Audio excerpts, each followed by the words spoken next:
ইসলামের ইতিহাসে এমন এক শহর ছিল যেখানে মুসলিম সেনারা জয় করা শহর ছেড়ে বের হয়ে গিয়েছিল শুধু ন্যায় বিচারের কারণে।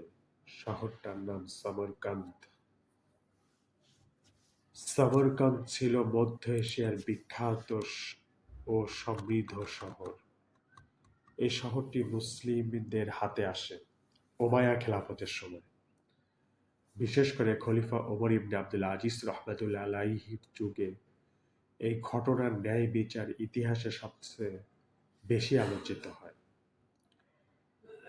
সমরকন্দ দখলের পর শহরের লোকেরা অভিযোগ তোলে, আমাদের আগে ইসলামের দাওয়াত দেওয়া হয়নি, আমাদের শান্তির পথে আহ্বান করা হয়নি, সরাসরি যুদ্ধ করে শহর দখল করা হয়েছে। তারা অভিযোগ নিয়ে যায় মুসলিম বিচারকের কাছে। ভাবুন, শত্রু হয়েও তারা মুসলিম আদালতে বিচার চাইছে, কারণ তারা জানতো মুসলিম বিচার ব্যবস্থা ন্যায় ভিত্তিক।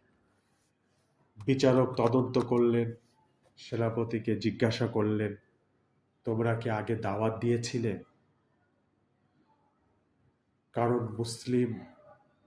মুসলমানদের কোনো দেশের সাথে যখন যুদ্ধ হবে, মুসলমানদের নিয়ম হলো প্রথমে দাওয়াত দেওয়া, যে তোমরা আমাদের এই ইসলামের দাওয়াতকে কবুল করো, তাহলে তোমরা আমাদের ভাই। আর যদি দাওয়াত কবুল না করো তাহলে জিজিয়া কর দিতে হবে।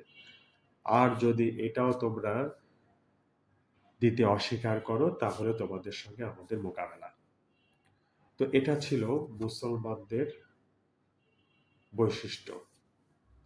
সেনাপতিকে জিজ্ঞাসা করলেন, তোমরা কি আগে দাওয়াত দিয়েছিলে? যখন প্রমাণ হলো নিয়ম অনুযায়ী দাওয়াত সম্পূর্ণভাবে দেওয়া হয়নি, তখন বিচারক ঐতিহাসিক রায় দিলেন, মুসলিম বাহিনীর সমরকন্দ ছেড়ে চলে যাবে। এটা ছিল অবিশ্বাস্য। জয় করা শহর ছেড়ে দেওয়া এটা সাধারণ কোনো বিজয়ীর কাজ নয়। কিন্তু মুসলিম সেনারা রায় মেনে নিল। তারা সত্যি শহর ছেড়ে বের হয়ে গেল। এই দৃশ্য দেখে সমরকন্দের মানুষ কেঁপে উঠল। তারা বলল, যে ধর্মের সেনারা ন্যায়ের জন্য নিজের বিজয় ছাড়তে পারে, সেই ধর্ম নিশ্চয়ই সত্য।